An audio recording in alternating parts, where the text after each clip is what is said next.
the new pro-burger activists, they're not just climate deniers and right-wingers set on dividing America. They have turned beef into a political thing. It's like it's the Republican Party's logo. I mean, there have been 3 major stories that the right wing has been promoting over the last week, just in the last week, that are complete lies, right?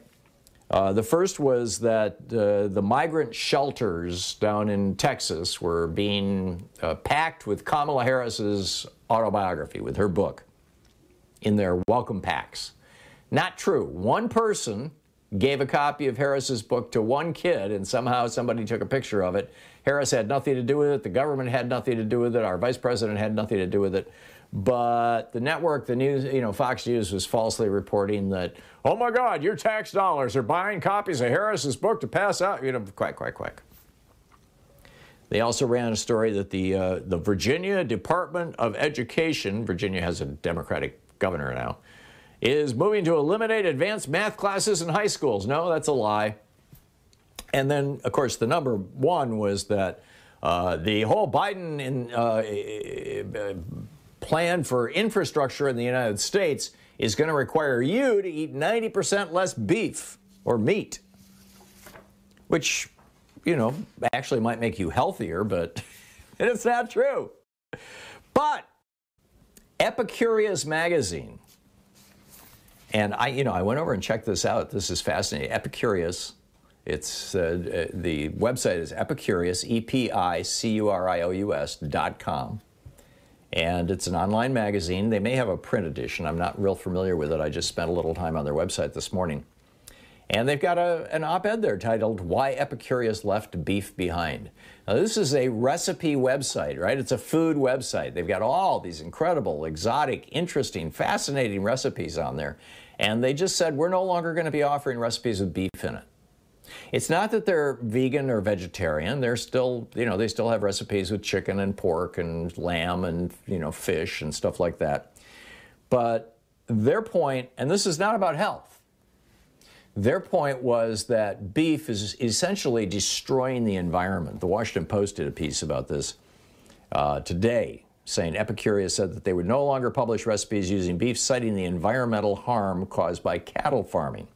And this is a quote from senior editor Maggie Hoffman, who said, our shift is solely about sustainability, not about giving airtime to one of the world's worst climate offenders. And in that regard, this is why the right was all hysterical about Biden's infrastructure plan, because Biden's infrastructure plan is designed to reduce American greenhouse gas emissions. And if you want to honestly look at the situation, you have to acknowledge about half our greenhouse gas emissions come from transportation. And Biden is seriously working on doing something about that. Most of that is cars and trucks. And if we can electrify our over the road transportation and electrify more of our rail, we can radically cut greenhouse gas emissions. But about a quarter of it is from our agricultural practices. And an awful lot of that has to do with beef. And it's not just the cows eating grains and farting and causing methane and all that kind of stuff. It's all the vegetables that you have to grow, like the soybeans and the corn and whatnot, to feed to the cows, which is not the food that cows would normally eat, in order to cause them to become obese, so that, more meat and more profit.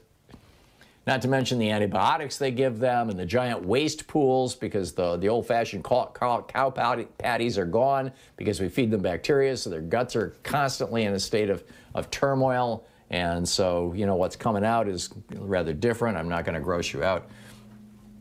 And so, anyhow, this Epicurious, so that's it. The headline, Why Epicurious Left Beef Behind. The subhead, cutting out just a single ingredient, beef, can have an outsized impact on making a person's cooking more environmentally friendly. Today, Epicurious announces that we've done just that, and we're inviting you to join us. And then they've got, the Planet on the Plate, talking about, why they did this. And then all kinds of more resources on sustainable cooking. How do I ease into meatless eating? A great article. What does sustainable cooking even mean?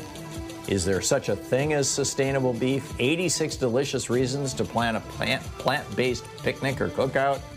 76 best vegetarian grilling recipes of all time. I think I'm going to spend more time on this website.